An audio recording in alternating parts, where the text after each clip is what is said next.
봉독해 올립니다. 미련한 자는 당장 분노를 나타내거니와 슬기로운 자는 수욕을 참느니라. 아멘. 미련한 사람과 또 지혜로운 사람의 이 화를 다스리는 그 모습은 사뭇 다릅니다. 지혜로운 사람은 화를 낼 때 이 자신의 분노를 억제하며 그 자기 분노의 주인이 됩니다.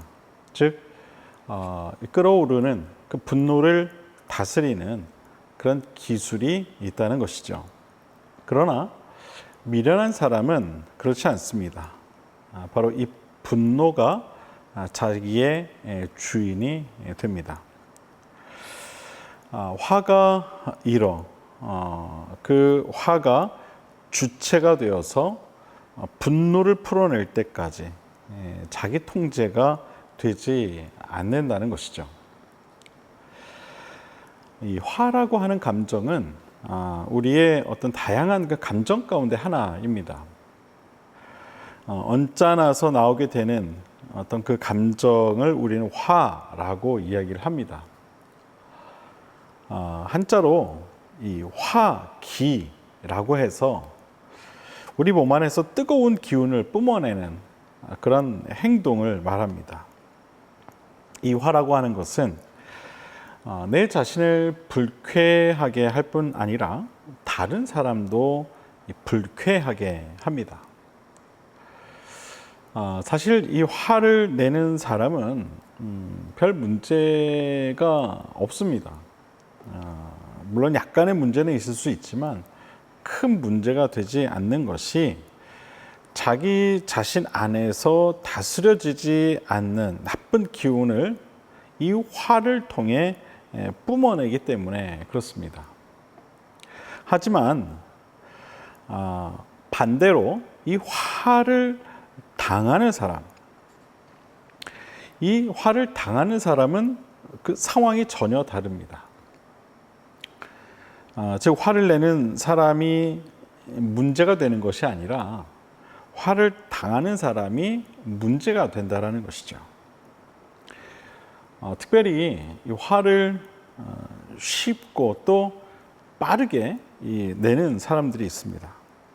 이런 사람의 주변인들은 항상 이 불편한 마음을 갖고 살아가죠. 언제 터질지 모르는 화약을 품고 사는 것 같은 그런 기분을 갖고 살아갑니다. 이런 사람들은 항상 먼저 화를 낸 후에 그것을 수습합니다. 욱하는 성격에 할 말 다 하고 사는. 그래서 나중에 미안하다고 말하면서 자신의 그 잘못된 또 성숙하지 못한 그런 행동을 무마하려 합니다. 이런 사람들이 늘 하는 말이 있죠. 자기는 욱하긴 하지만 뒤끝은 없다. 그런 이야기를 합니다. 그런데 이미 앞끝으로 상처 줄 거 다 줬는데 뒤끝까지 있으면 어떻게 하겠습니까? 이것은 자기 합리화일 수밖에 없는 것이죠. 옛날에 성격이 좋지 않은 한 아들이 살았다고 합니다. 이 아들의 아버지는 어느 날 이 아들에게 못을 한 자루 쥐어주면서 화를 냈을 때마다 뒷마당에 있는 이 나무에 그 못을 하나씩 박으라고 시켰습니다. 이 아들은 첫날에 못을 한 37개 정도 박았다고 합니다. 하지만 몇 주 동안 자신이 이 화를 다스리는 법을 배워가면서 나무에 박는 이 못의 개수도 꾸준히 줄었다고 합니다. 이 아들은 나무의 못을 박기보다 화를 참기가 더 쉽다는 사실을 비로소 깨닫게 됩니다. 마침내 이 아들은 하루 종일 한 번도 화를 내지 않게 되었습니다. 아버지에게 그 이야기를 하자 아버지는 아들에게 이번엔 화를 참았을 때마다 자신이 그렇게 박아놓았던 그 못을 하나씩 뽑으라고 이야기했습니다. 며칠이 지나 소년은 아버지에게 이 못을 모두 다 뽑았다라고 그렇게 자랑스럽게 이야기를 했습니다. 아버지는 아들을 데리고 나무 앞으로 가게 됩니다. 그리고 이렇게 말을 하죠. 참 잘했다 아들아. 하지만 나무에 생긴 이 못 자국을 보려무나 나무는 절대로 예전 모습으로 돌아갈 수 없게 되었단다. 화가 났을 때 하는 말은 바로 이런 상처를 남기게 된다. 사람을 칼로 찔러놓고 아무리 뒤늦게 미안하다고 한들 그 상처는 결코 사라지지 않는 법이란다. 오늘 본문은 이야기하죠. 미련한 자는 당장 분노를 나타내거니와 슬기로운 자는 수욕을 참느니라. 수욕을 참느니라. 얼마 전 한 목사님께서 이런 말씀을 하신 것이 기억이 납니다. 지는 것이 이기는 겁니다. 지는 것이 이기는 겁니다. 우리가 흔히 아는 그런 말이긴 하지만 참 실천하기 어려운 말이기도 합니다. 그런데 이 말이 정말 맞는 것 같습니다. 지는 것이 이기는 것이다. 화는 작은 불씨와 같아서 우리가 화를 다스린다는 것은 인생에 있어서 굉장히 큰 부분을 차지하게 됩니다. 우리의 모든 부정적인 모습들은 사실 이 작은 화에서부터 나오게 되는 것입니다. 화에서 미워하는 감정이 나오고 화에서 마음의 벽이 생기게 되고 화에서 절망감이 찾아오게 되는 것입니다. 그만큼 이 화라고 하는 감정은 작은 불씨와 같아서 우리의 인생에 매우 큰 파장을 줄 수 있다는 사실을 여러분 꼭 기억하실 수 있게 되길 바랍니다.